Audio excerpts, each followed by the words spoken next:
having a think about it. Yeah. There we are.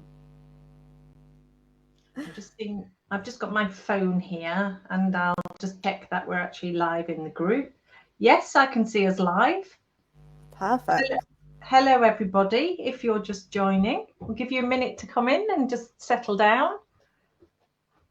Make sure that Jemma, do you want to just explain to people about if they want to chat? Do they have to let No, we can see you if you comment. And if you don't let StreamYard see who you are, all we see is, I think, member of group. So we can see your comment always, but what we can't see is who you are. So if you want us to know that it's you, then that's the StreamYard's kind of commenting part. And that's in comments, isn't it? Okay. Yeah. So if people just comment under the video, then it'll pop up for us. We'll be able to see. Okay. So we've got a few people joining. Hi, everybody. If you could just let us know that you can see us and hear us. I think you can, because I can see me and Jemma on my phone, but I'm so tech unsavvy. Is that a word? Non-tech savvy. Yeah. There we are. Perfect. So Tahiru is saying hello, hello, hello. Perfect. We're getting some people. Lakshmi saying hello. Faris saying hello. Hi guys. We'll just let a few people join, and then we'll get cracking. Brilliant. Oh, nice. There's a couple of people who are liking the video as well. That's really useful for us because that means that more people in the group can see it. The more likes it pops up on people's notifications. Oh, so. I didn't know that. Guys, hit like, please. That way people know. Let's get some likes on the call. Yes, let's get some more people. Yeah. It's quite interesting to see the amount of lag that I get here. Yeah. It is quite laggy. So should we just give it another minute or so, Jemma, or would you like to start? No, we can give it a couple of minutes. See that people are here. I do have to disappear in an hour's time. Yeah, I've got a GCSE student, so last minute GCSE prep. Well, yeah, Josie's doing A-level. She just did her econ A-level, one of the papers today, and she's got maths tomorrow.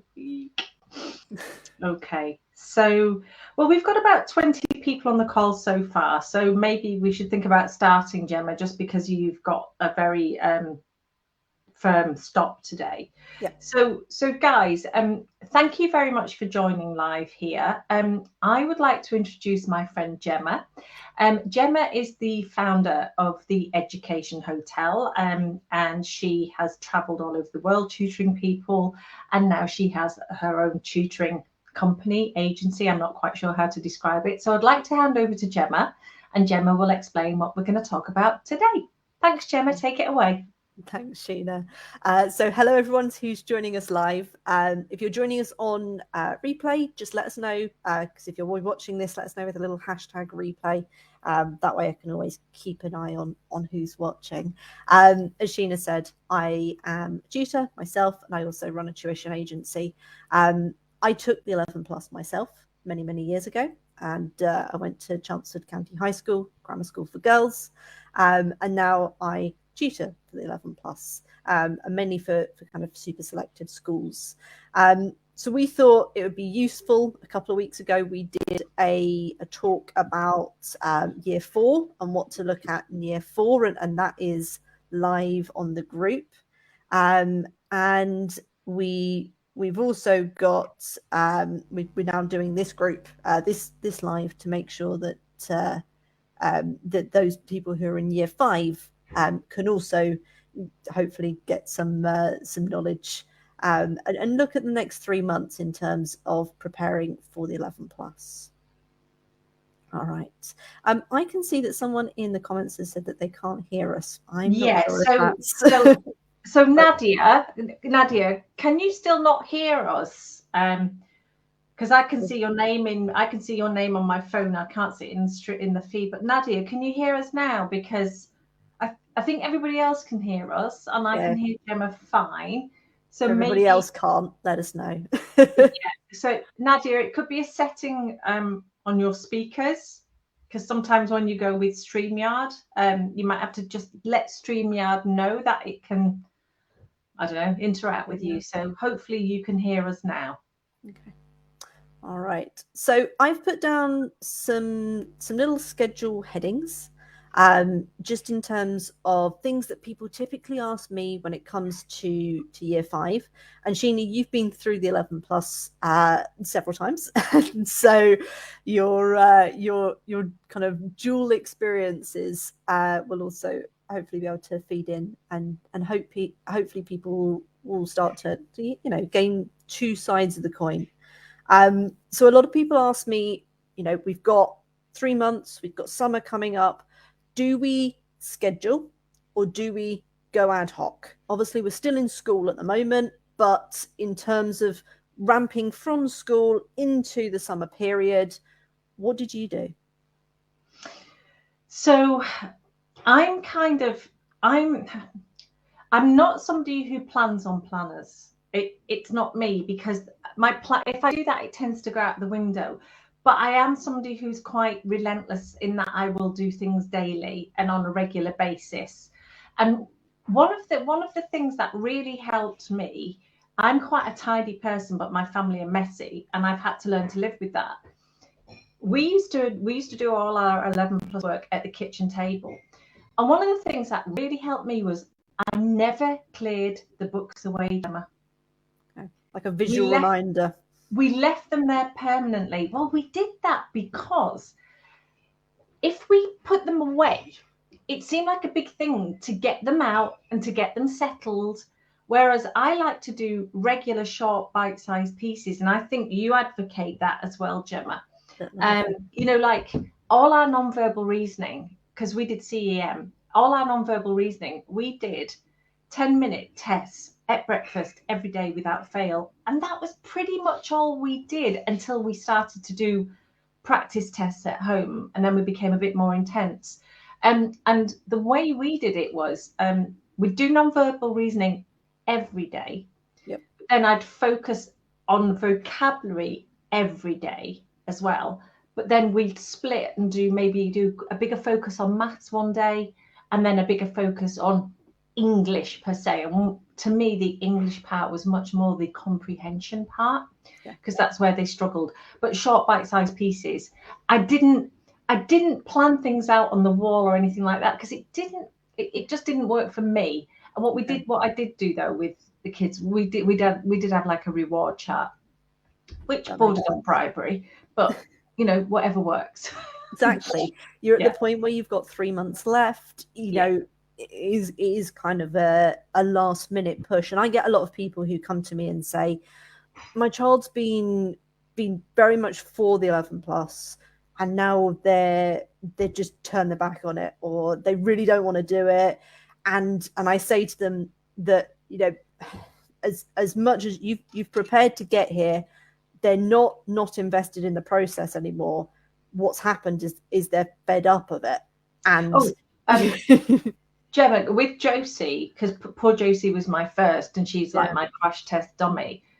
It takes a lot to make me cry, but she made me cry because we both got to a burnout point, but I just knew that we had to just push that bit further and keep going. And we both did. And it paid off. It wasn't as bad with Jude because I knew what to expect. Yeah. So parents, if it's your first time, it might feel really overwhelming. Yes. If it's your second time, I suspect you're on this call to pick up some pointers you missed the first time, but you probably don't feel the overwhelm that you did the first time. Yeah. Second time, I think everyone goes through it. Everyone goes through that overwhelm point. I don't think I think it's usually in these 3 months that it happens. Yeah. And usually there are some form of tears or arguments, just because it's a long process. I remember having it with my mum. So I remember that really, really clearly. I am a planner. So I do the opposite. I am the person who has plans on the walls. But that is because otherwise I'm quite disorganized. So if I didn't write it down on a planner, it probably wouldn't happen. So I think the answer to that is really to follow the way that your family works the best. For me, the big thing is that communication with your child. So if they're expecting a summer that is going out every day, seeing their friends, playing sport, and you're expecting that they're going to do several hours of work, that needs to be a communication. It doesn't matter necessarily whether it's scheduled or, you need to make sure the expectation is there. And I always say set expectations on both sides, to make sure that as a parent you don't go overboard, and that your child knows what's coming. I don't know if that's something that you did with either of yours, or definitely. And as I say, I was probably a little bit harder on Josie. Poor Josie. It's been the same with GCSEs, been the same with A levels. I found she was better if we agreed and she knew exactly what she was going to do that day. And it would always fall down if I said just one more thing. So I stopped that just one more thing, and we would, you're right, we would set expectations, and we were flexible as well. If I knew she was swinging the lead, then I would push. But she was my daughter, and I knew when she was done. And then I knew not to push, because I knew that would lead to burnout. And the same with them now. You can tell when they've done enough, can't you? I think you can. And don't push them too far, so that A, they hate you, B, it hate the process, and C, are actually just not learning anything anyway because they're too tired. Yeah, typically that's when someone will reach out to me, is if they reach out to me and it's last minute, it's typically that one more thing. They've been saying, okay, this is what we're going to do, and then they get to the end, and maybe their child has done really well within it, and then they're saying, actually, we're just going to do this one more thing. And to your child, what you're saying is, you've done really well, but I'm going to make you do more. And it comes across as no matter how well they do, you're still going to make them do something else. Yeah. And that's something where you don't want them to feel that way, because ultimately they need to do the best that they can on that day, on that exam, not hold a little bit back because they're expecting to do something else. So I always use the marathon training analogy. You don't run a marathon every day to run a marathon. You train every day and you peak on the day. And that's what I used to say to the kids. So anyway, All right. Next one is vocabulary reading, something that is close to your heart. Yeah, absolutely. And I think is critical no matter which exam board, you're studying for, really. Obviously, CEM is slightly more vocab heavy, although people are telling me that GL are just as fussy now. And vocabulary feeds into everything, into reading comprehension. And if kids don't have the vocabulary, they might be able to read the word on the page, but it doesn't mean they understand it. Yeah, I'd always say vary as we start to get over these next couple of months, because it can be very hard to do workbook after workbook after workbook. So something that I like to do with my students, I like to do a verbal comprehension. Yeah. So I'll get them to read, I'll get them to answer the questions back to me. We'll do it discursive, because it stops that whole, I don't want to write, not going to put enough information down. All of that stuff is all about making it varied, making it different. I've got a question for you. Is it worth going through the classics? So I think that depends on the school you're going for. Yeah. So Jude would have given up his Xbox rather than read a classic book. Josie was pretty similar. What I would say is, there are Dolly Jane. She's in my group. She has the classic books explained, and they're unabridged. That's the key thing. So if you were going to go through classics and you're struggling, then I'd use Dolly's books. But always make sure that you're using unabridged versions, especially if you're doing super selective schools, because there's stuff out there, but it's all abridged and it's rewritten and it's kind of modernized. And that's, to me, defeats the object a little bit. But I would say we did some classic work, but we used first past the post books, which I really liked, because they had just very fixed classic comprehensions, and Yeah. it's what mine struggled with most. We did not, I'll be honest, we did not read a full classic book. We didn't do it. We just did everything. We chunked and we did things piecemeal. But I'm not saying that you shouldn't do that. And I think if you're going for the private schools, the high-end private schools that you tutor for, Gemma, then probably at this late stage, I'm not sure. But Yeah. I'd go for Dolly's books. Sorry, if you can hear us scratching, I've got a dog scratching at the door. Sorry, That's it's right. not me. It's not me scratching. Um, but Yeah. going back to the verbal comprehension, I think that's absolutely critical, and I think that's critical even if you're sitting down next to your child who's doing a written comprehension.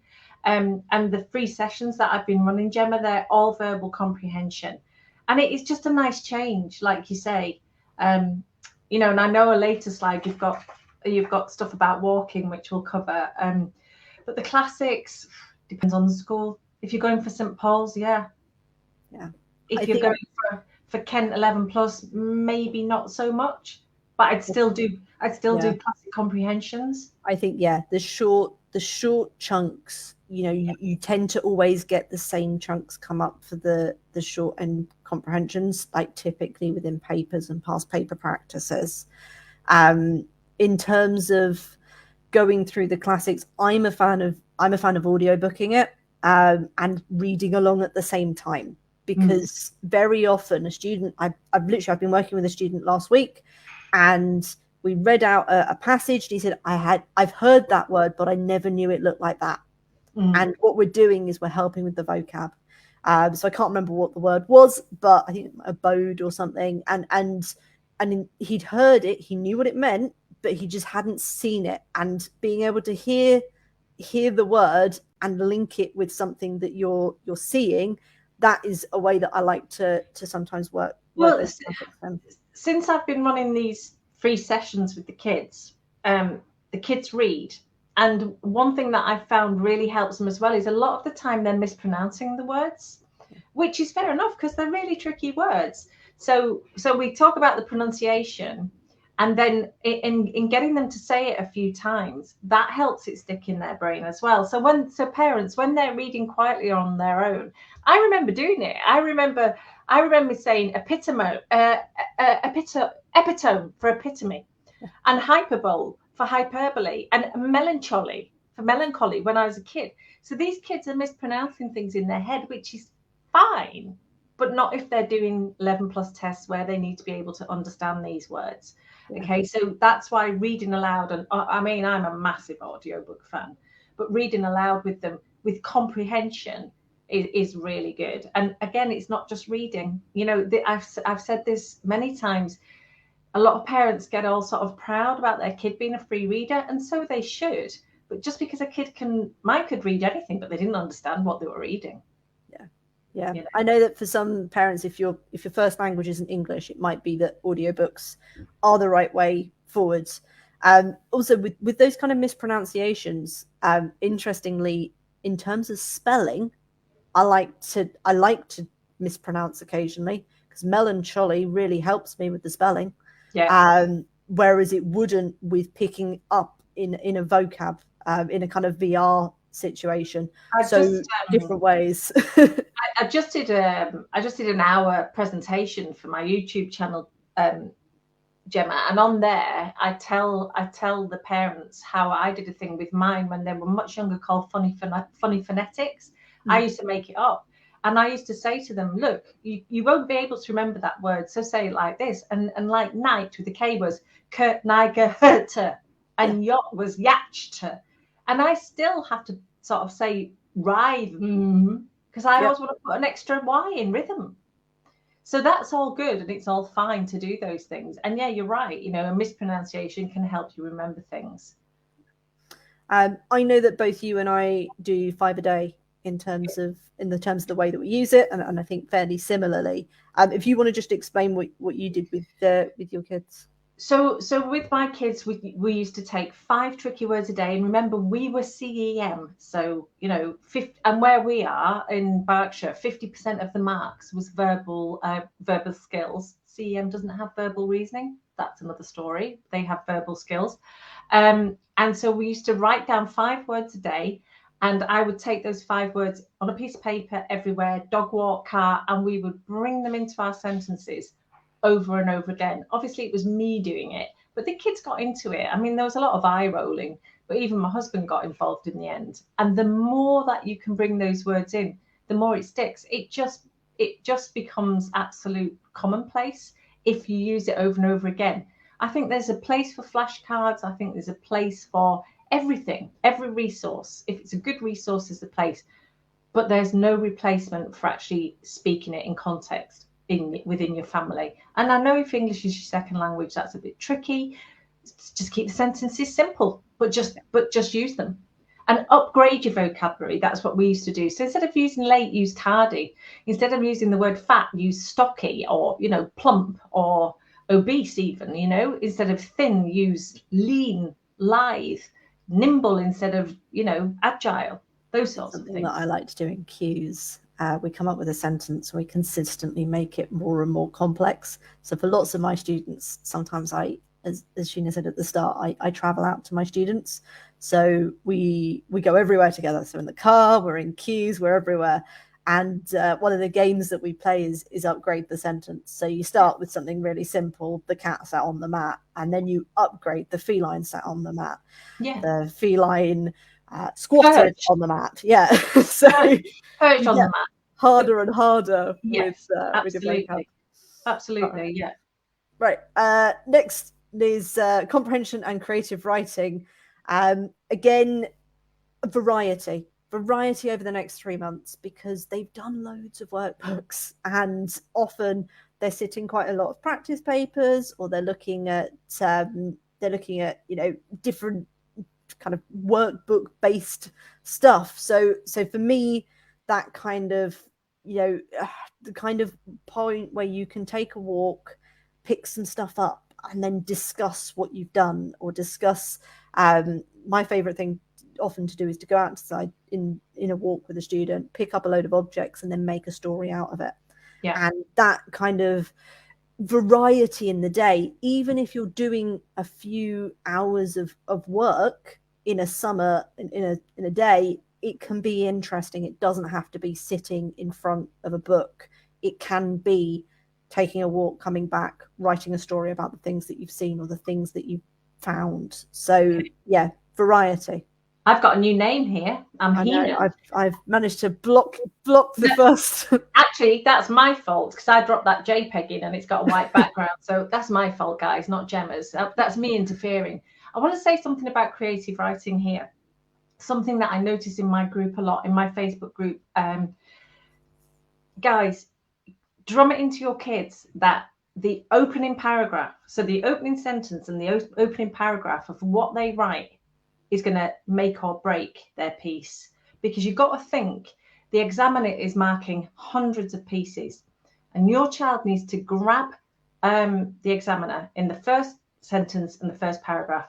Now, what I mean by that is, do not stuff it with 3 trillion adjectives and verbs that are out of context. I mean, I saw a lovely piece in my group the other day, yet there was silly mistakes, like repeated words, was next to each other. And then there was something else out of context, and there was a tense switch. Now, that can be easily eradicated. If I was an examiner, I would have an unconscious bias, which I know they're not supposed to have, but they will have, because everybody does. I would have an unconscious bias the minute I start to mark that, in that the first paragraph should be the wowzer, because that is going to get me interested. That's going to make me think, oh yeah, this is good. And please tell your kids not to overstuff with adjectives and adverbs. It's much better to have an upgraded verb. So instead of saying, I ran down the road, I ran quickly down the road, I sprinted. I mean, that's such a cliched example, but you don't need to say I ran quickly. Just get rid of quickly and put sprinted.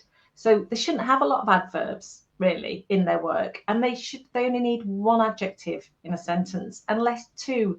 I mean, when I write my books, I overwrite them because I want to stuff them with adjectives for the kids, and synonyms and antonyms, but that's kind of not what they should be doing if it doesn't work. So make sure they know to write that first paragraph without silly mistakes, and it's not overwritten. Would you agree with that, Jemma? Yeah, I think the first paragraph is the thing that you should check as well, the start and the end. Because Yes. when somebody reads, just that first part is the part where you're trying to get into the story. So you notice more mistakes. Once you're involved in the story, you don't tend to notice them as much. That's And then true. right at the end, you notice them. Yeah. So they stick out more to someone who's reading through, because it's harder to understand the story if you're having to try and deal with those mistakes. So when I talk about creative writing, the check really should be mainly at the start, mainly at the end, and then if you've got time, deal with that middle and make sure that it's there, but really the start and the end, because that's where your attention is automatically drawn. And I know that in an exam, they're under exam conditions and they might not have time to edit. But at home, and mine hated this, they must edit their work. So let them write a piece, then leave it for a few hours, or leave it till the next day. Then get them to edit it, get them to reread it and correct it. And one of the best ways to edit is have them type it out, then run it through Word editor. Most of us have got Word, and if we've not, we've got some sort of free software. Word now is a brilliant free editor on there. Get them to run it through that. Grammarly is free, and they will pick up all the usual suspects. So all the when they're joining two complete sentences and with fanboys and not using a comma, when they're just making very simple punctuation errors, and if they keep doing that, they'll get better and better at their home editing.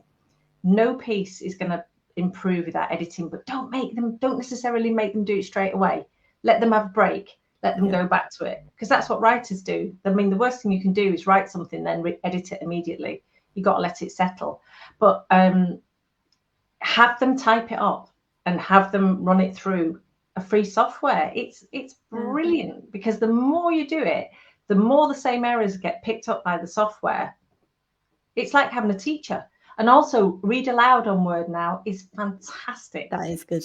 Yeah. So click on read aloud, listen back to their work. I've now started editing all my books with read aloud, because you pick up everything, and they will be astounded, as you will be, what it picks up. Yeah, I like the read aloud.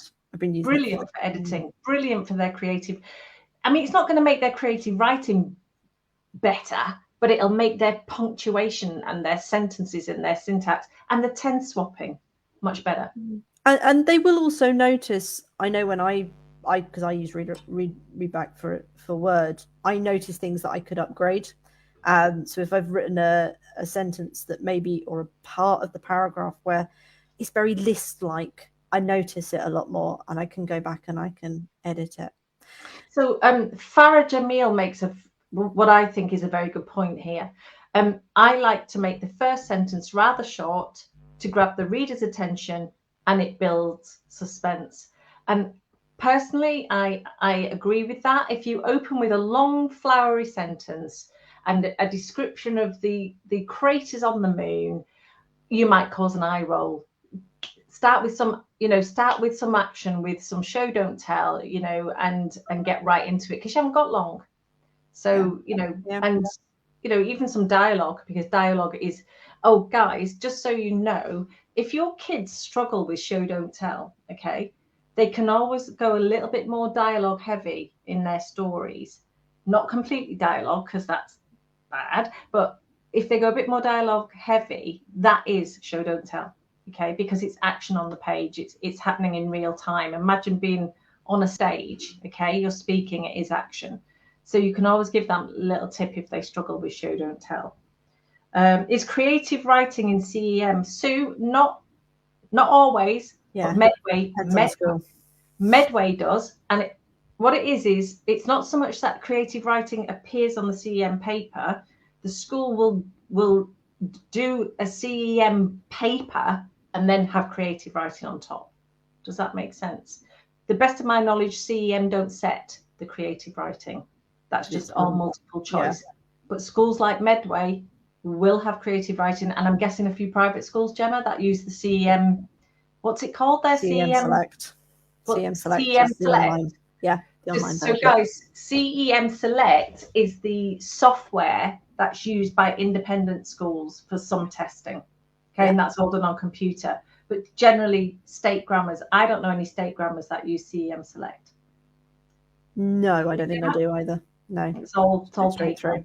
Yeah, for independence, you're looking at ISEB or CM Select. Yeah, absolutely. So Sue, Medway, use the CEM board and have creative writing. But at this point, as a year 5, if your child is in year 5, you should be registering them, because that should be happening around now. Yeah. And the school should have the information about what exactly you're doing. So I would always say go to the school direct, because everything changes, and don't rely on something that you'd hear either me or even Sheena say. And I know you'd agree with me on that, because we've had that discussion before. Because it happened to me. Yeah. So go direct to the school. Guys, Jemma makes such a good point there. Don't use Facebook groups to find information about catchment, exam boards, papers. Yeah, you'll get a gist, but then go and check the school's website or your local LEA. Get it from the horse's mouth, because Reading School changed like that, gave hardly any notice. Kendrick, my girl's school, changed like that. Okay, and it can happen to you. So you'd probably know by now, I would say, but you may not have heard. I didn't hear till April because I was so head in the clouds. Yeah, make sure you go to the school. Yeah. Okay. Work-life balance. Again, we've talked a little bit about scheduling. Because of the way that I schedule, I like to schedule in fun, so that my students know. As I said, I often spend whole weeks with my students, so they know that on a Thursday afternoon they have this specific activity happening, and it is ring fenced. It does not matter if absolutely on Thursday morning they did the worst paper that you've ever seen them do.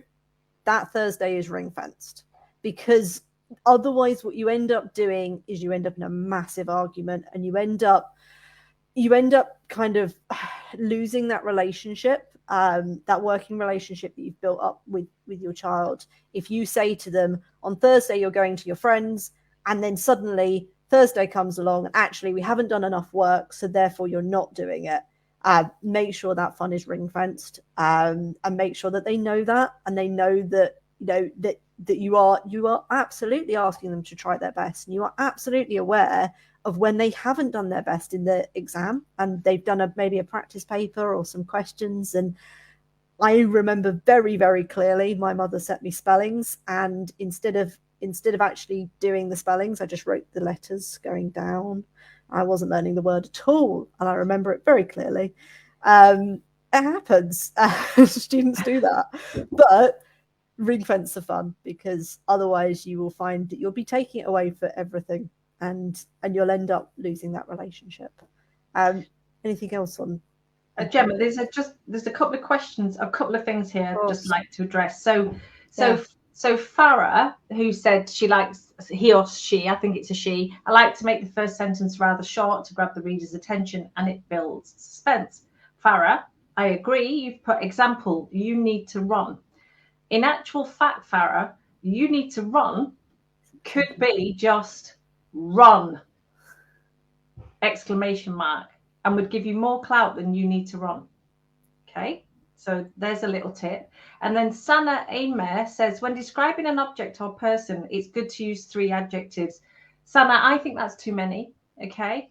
I mean, I would not like to stand on your teacher's toes, but I would not describe anything in one sentence using 3 adjectives. Okay, you could split that up over a paragraph, but I wouldn't say I personally wouldn't say the tall, dark, handsome man in a sentence. I think it's probably a little bit of overkill, but it's up to you. But that's just my thoughts. Jemma, what would you think? I like to vary, so I would never say use X amount of adjectives, because that's a very good point. It's repetitive, and as a reader, you go, oh, here's another 3, here's another 3, here's another 5, another, what is this? So I like to to expand and contract. And I do that with sentence length, I'll do that Yeah. with adjectives, I'll do that with description, so that it's not always at the same pace as well. To be able to really up level writing, you can spend a long time on one moment and then you can skip forwards. So that kind of variety is something that I really like. Yeah, Tina, yes, it's being recorded. It'll be in the group, so you'll be able to catch it up anytime.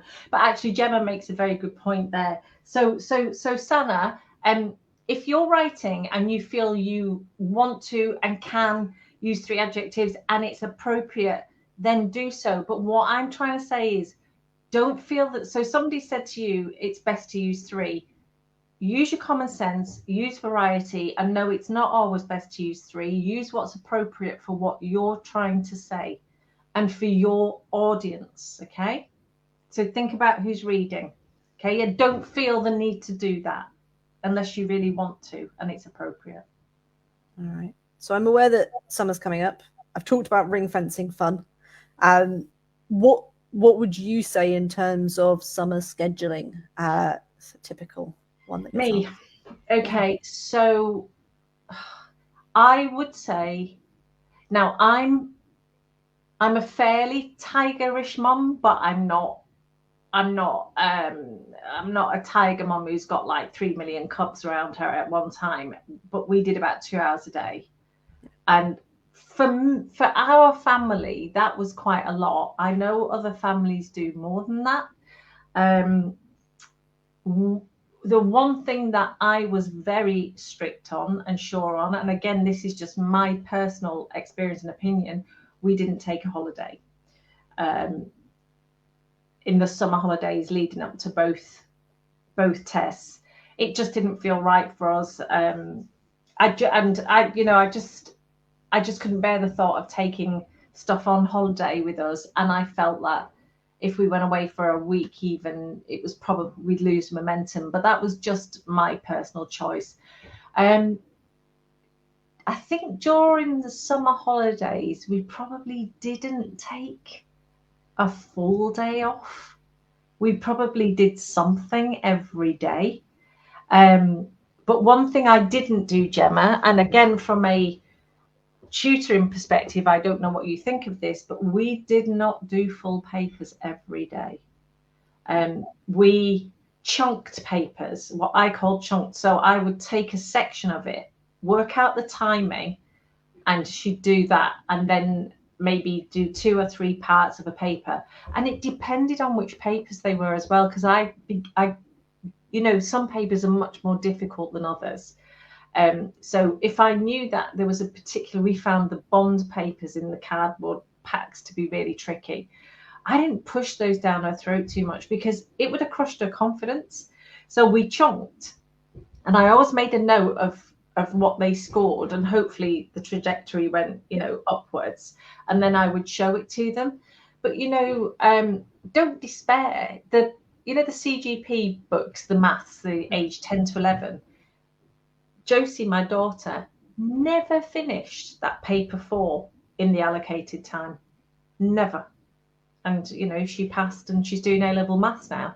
But so don't despair if they're not doing what you think they should have, because they're probably doing better than you think. Jude, in these mocks, he did 3 mocks, never got over 80%.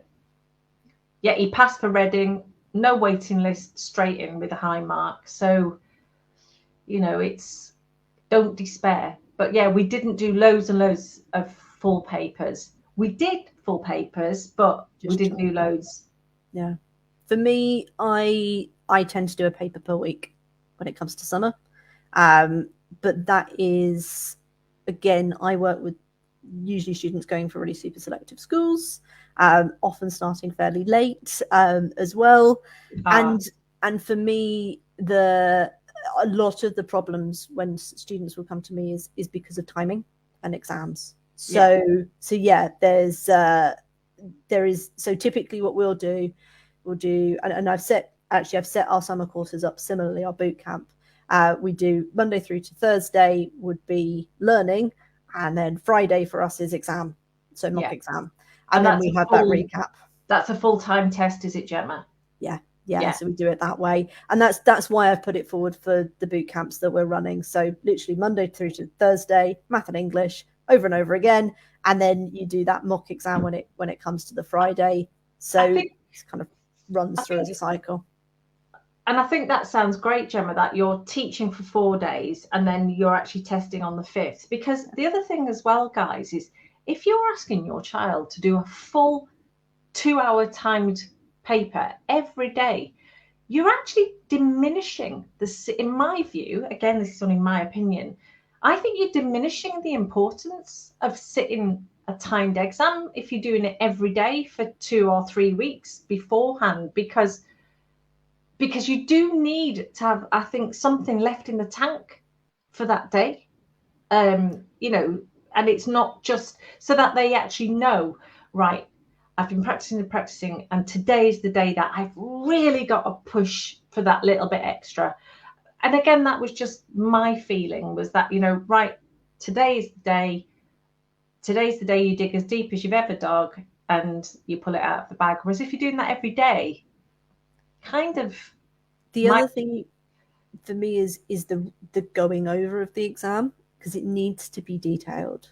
So again, that's why when I thought about the boot camps that we're running, we've got 2 hours of feedback, because we know that actually it's not the exam taking that really matters. Like, it is in terms of the students get the chance to do so, and they get the scores, etc. But actually doing it at home as well, you need to be spending a long time on that feedback, and you need to be going through that paper and really looking at, okay, they lost this mark, why did they lose that mark? Was it because they ran out of time, or was it they didn't know it, or was it that they rushed it and they made a silly mistake?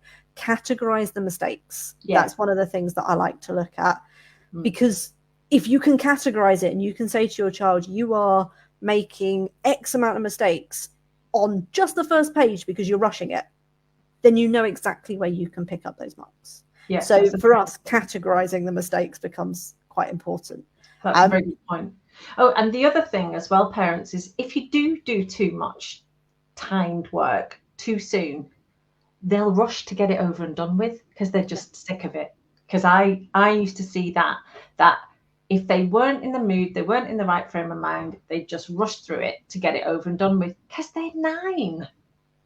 They're 9. But anyway, so chunk it up if you're struggling. I've got a video on YouTube actually on chunking, just shows you what we did. Perfect. Probably drop that into the comments as well a little bit later on. Yeah. So I think both of us would go for little and often. For me, I tend to go for 2 or 3 hours, do Monday through to Friday. For yourself, I think you did kind of 2 a day. There we are, 2 a day. Schedule in that fun and make sure that it's ring fenced. When you go through exams, you know, make sure that actual feedback is given. It's not just exam, score, move on to the next one. So Sana is saying, is it fine to do one subject and focus on each day, or should you mix different subjects each day? So Sana, I'll tell you what I did, and then Gemma will tell you from a professional perspective. So I did non-verbal reasoning short times every morning, and then we would focus more on one than the other. So I might do a bit of maths and then a lot of English, and vice versa. And that's what we did. And then nearer the time, we sort of still stayed with the smaller aspect of the non-verbal reasoning, and then we equalized the maths and the English, and basically we worked on where they needed it most. So vocabulary for us was the biggie, because 50% of the marks were verbal skills, and just focus on where they need the help at this late stage. So, you know, you need to look at their accuracy, get their accuracy strong, and then focus on the speed. Gemma? Yeah, entirely. And actually it probably links into this next thing, in that when I think about what to run as a tutor for a summer course, the boot camps that we run are English and math. So that's it. And that's because that is the main core. And typically, in terms of the way that the exams are weighted, you end up with more English and math that is more important. And typically, not every school tests the verbal, non-verbal, and creative. But we also do 1 week courses specifically because of that focus. And I know that typically people will come to me and say, he's really good at math, but he's very much struggling on the inference side of the comprehension. Perfect. Then do something that's more intensive for the English and fill the math around it. Don't leave it to one side completely. I would never say do 3 weeks worth of English and never look at the math, but you might want to start with kind of a short mental math style kind of test, or a couple of pages of mental math, a couple of pages of math practice, and then go into a longer piece that is more English focused, or vice versa. So yeah, it's absolutely fine to do one subject each day, but consider when you're seeing each subject. So if you're going to do one day that is entirely on English or entirely on verbal reasoning, think about how you're going to spend the rest of the time, or indeed what you're going to do the next day. Yeah. Okay, so then we're on to summer courses. Obviously, as mentioned, full disclaimer, I run summer courses. So I'm more than happy to speak about those. But in terms we did summer courses. There we are. We did summer courses. Well. I didn't know Jemma then. This is a long time ago. I wasn't even on Facebook. but we did short boot camp summer courses. Yeah, we did. I think they were a week long. Yeah, so the week long kind of intensive focus. Do you know why I did it, Jemma? It was more of an insurance policy for me inside. It was almost like, okay, we can afford to do this. We're not paying school fees. We threw a bit of money at it, and it was just like that. At least I know they've done that, so there's nothing more I could do. Yeah. So, and the kids enjoyed it. I think they enjoyed it because they were with other kids, and I enjoyed it because I wasn't teaching them. Yeah. And they liked to go somewhere and sit with other kids, and just because they'd been at home with me for 6 weeks, obviously in the summer holidays, they'd had enough, and it did us all good. So yeah, we did summer courses. It can also help that if they are the only or one of the only people doing the 11+ in their school, it can be really hard over this summer.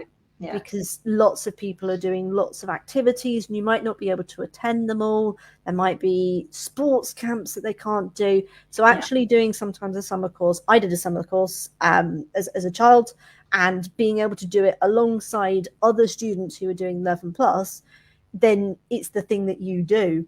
And it doesn't feel so much like you're on your own.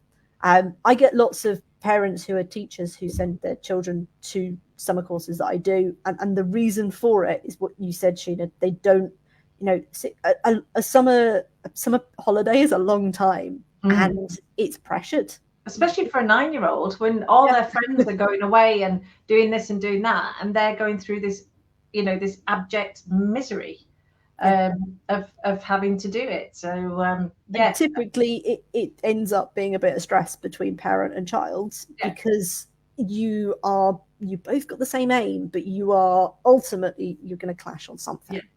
For me, I would always say consider why you're doing them. I speak to almost everybody who books onto our courses, and I always ask them why they're doing it, where they're aiming, what they're looking for, because there's no point doing it just doing it and not necessarily knowing, okay, I'm doing it. And it's perfectly fine if that reason is I'm doing it because other people are doing it. But you need to know why. As you said, it's an insurance, right? Yes. So I am preparing my child at home, and I know that if I spend a week with a tutor, it's something that therefore I can make sure that they've dealt with it. That can also be a reason. The other thing as well with because I did a lot of the heavy lifting with the tuition, but both of my kids did have extra tuition. The thing that I wanted to know when they were doing the summer course, and the thing that as parents, if you go to somebody like Jemma, you want to know, that they're going to get something from the tutor that they cannot get from you.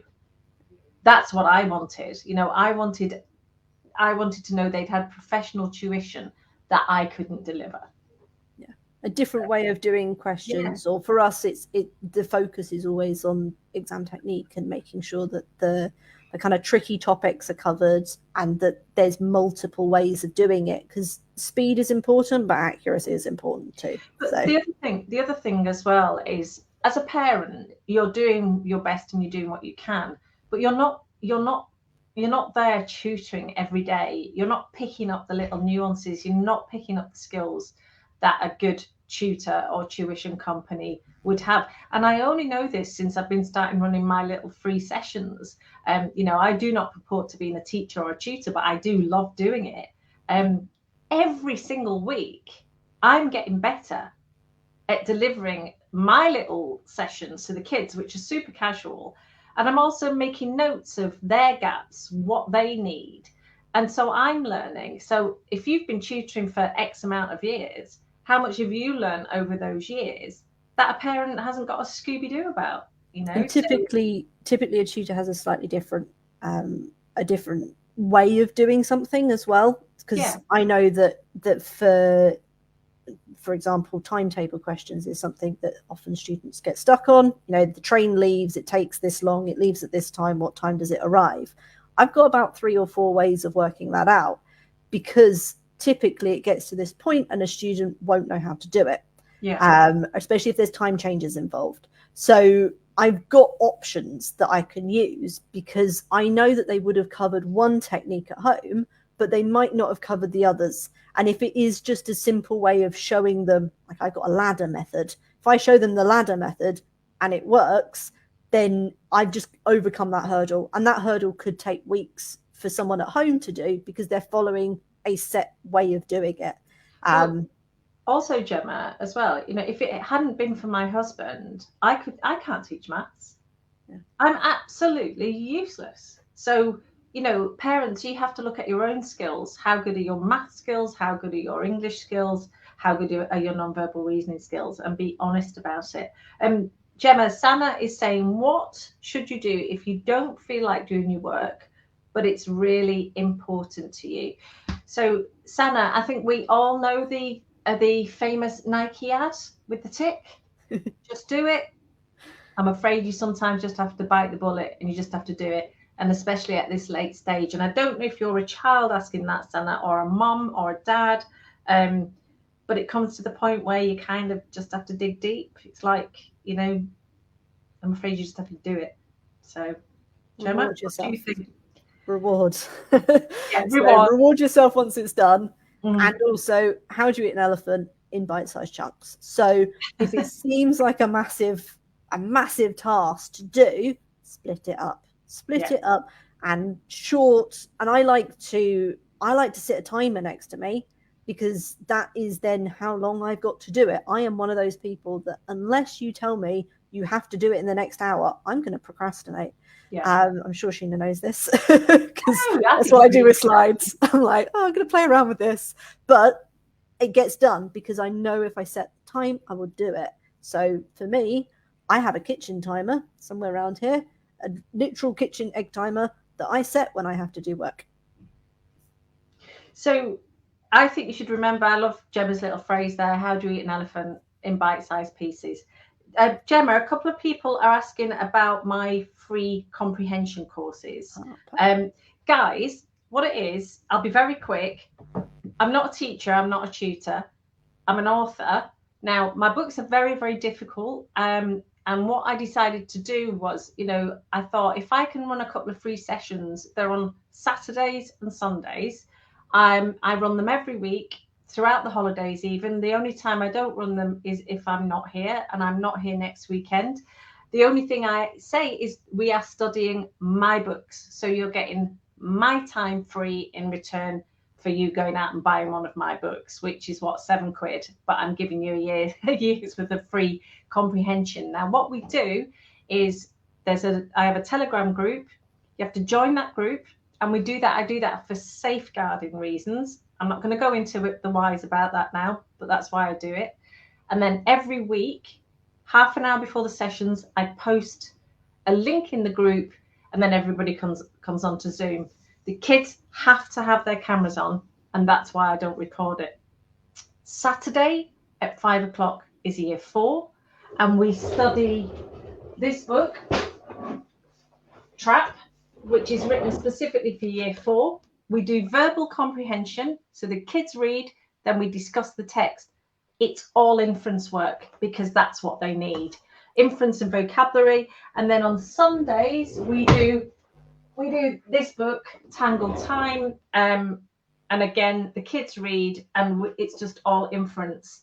And sometimes we do a lot of reading and a lot of comprehension, and sometimes we do a lot of vocabulary. And I always tailor it to the kids that are on the call. So I'll ask them questions, hands up, who knows what parts of speech is, what parts of speech means. And if they don't know, then we talk about that, and so on and so on. So, and it's fun, it's relaxed, the kids enjoy it. I pull lots of funny faces to get them to remember vocab. We make lots of fun noise, do lots of acting, and in that way they remember it. And as I say, we're studying my books, so that's the kind of the trade. Okay.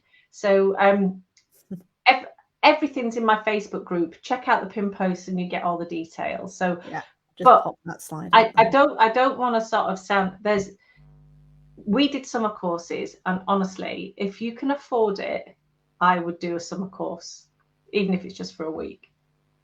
Yeah. Okay. I put the link to the Facebook group. I know everyone's in the Facebook group, but you share the Telegram in there. We're almost out of time. Yeah. The one thing that I wanted to make sure that people were aware of was this one.